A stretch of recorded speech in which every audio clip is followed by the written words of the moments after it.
Okay, I know it's a little bit of a clickbait title, but it's true. I made $476.07 in 23 minutes. Now, to some of you, that might be impressive. To others, you could care less. But you probably didn't click on this video if you don't care. So we're going to talk about how I did it, some of the things that you need to keep in mind if you want to do it, and yeah, that's pretty much it. So let's get right into the video. First off, you're not going to be able to make this amount of money if you only have a $500, $1,000, or even a $5,000 account. So really, you need to keep that in mind. We're not interested in gambling. Give me the 22! We're interested in trading. So you are going to need to have a sufficient account size in order to make this amount of money. I'm sorry to burst your bubble, but let's talk about account size. It all comes down to the amount that you are willing to risk. Some of you watching are probably hardcore ballers and don't mind risking 10, 20, even the entire account on one trade. There's Anthony running. Where's the surprise? Nothing's happening. I, however, do not recommend you do that. For simple longevity sake, I don't think that is very sustainable. So we need to understand and decide what we're going to risk. I think 2% for me is rather risky, especially in the long term. You only have a few losing trades in a row, and just like that, you're in some pretty heavy drawdown. So I like 1%. 1% is a pretty good sweet spot, and on my funded account, I actually risk less than 1% per trade. Speaking of funded accounts, I made this amount of money on my $200,000 FTMO account. But if you are risking 1%, in order to make this amount of money on just one trade with a simple one-to-one risk to reward, you're going to need $50,000. Now, if you had told me that 5 years ago, I'd be like, you're crazy. There's no way I have 50K to trade with. Fortunately, I think it is now much more accessible for a lot of you watching because of these really great funding companies that we all know about and I have been talking about a lot on this channel. So the first thing you need is $50,000. If you want to make $100 a day, $50,000 is more than enough. And I really think that the maximum that you can make in one day, again, only using a one-to-one risk reward, is about $500. Now I 100% hear what most of you are probably saying and thinking, Matt, if you can make $500 on a 50K account, you should have made 4 times that amount on your 200K account. Now you're absolutely right. Why risk so little? Throw some bills and get that cheddar. And you'd be absolutely right. If I risked 1%, I would have made 4 times as much money as I did. That would have been $2,000 in 23 minutes. Not bad at all. However, as much as I like my vegan cheddar, I much prefer a peace of mind. Risking 1%, there is totally a time and a place to do that. But I much prefer steady and slow gains. A nice steady equity curve that is just smooth and rising every single week and every single month. And so that is why on this trade, I only risked 0.25%. Pretty boring, but remember, boring trading is good trading. My standard risk profile these days is anywhere from 1% to 0.25%. Now the reason that I only risk 0.25% on this trade, which we're going to get to, is because it was a little bit riskier, but just hold on for that part. Let's talk strategy and don't mind my shiny forehead. We're talking about high confluence zones, one-to-one minimum risk to reward, standard 30 pip stop loss. For the most part, sometimes we do need more. And of course, we're setting pending orders. No market orders, no stop orders. We want to do the work, set the pending, and let the market do whatever the heck it wants to do. So that is the strategy. I've made lots of videos talking about how I trade, so you can definitely go check all of those out, but not until this video is over. Speaking of strategy, it's about time we hop into the charts, and I'm going to show you exactly the trade that I took, why it was a little bit tricky, and how it can help you make that $500 as well. Let's go. First things first, let's look at the exact trade that I took and why I took it.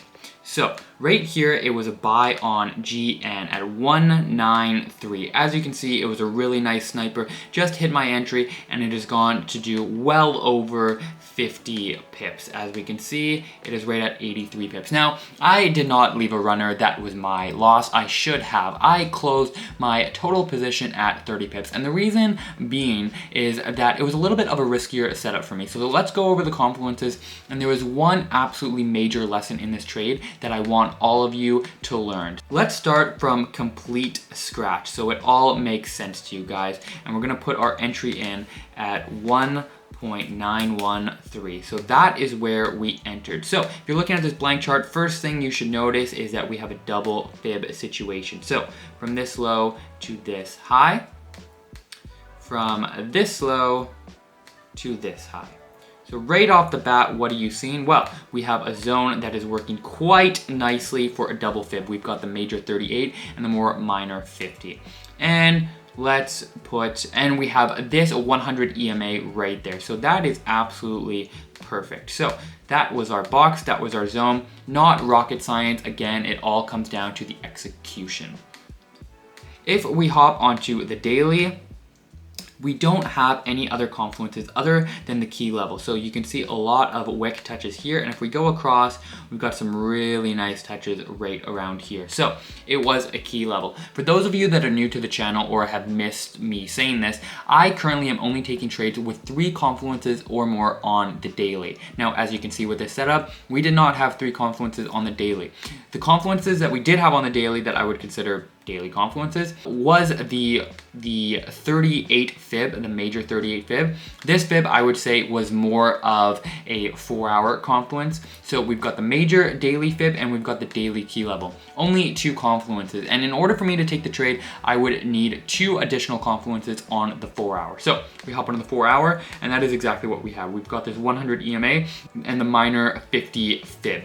So that equaled 3 daily confluences for me, but I still was not super confident. And what made me take the trade and allowed me to make the $500 is the fact that I looked at GA and I cross-examined the pair. Now, I know that this might be new to you guys. I've mentioned it before. It is a difficult concept to grasp, but it can make all the difference in taking a trade that would go on to be a loser and not taking it, or for that just extra additional confluence that really will make you take the trade. So let's look at GA. For starters, there really wasn't anything going on with GA. This 38 fib is from the high to the low, so we're only looking at that for a sell, not for a buy. We wanted to see if GA was lining up on anything major. If we have the fib from down here up to here, the 38 is only all the way down here at 844. This buy box also very far. 23 fib, not strong enough for me. But if you were to look at the key levels, what did we have? We had 1.850, a key level and a really strong psychological level. This red line, as you can see, perfect touch right here. And if we were to go across, we would see many more examples. So knowing that GA was on that key level gave me the confidence to take the setup on GN, which for me was a little bit of a weaker setup.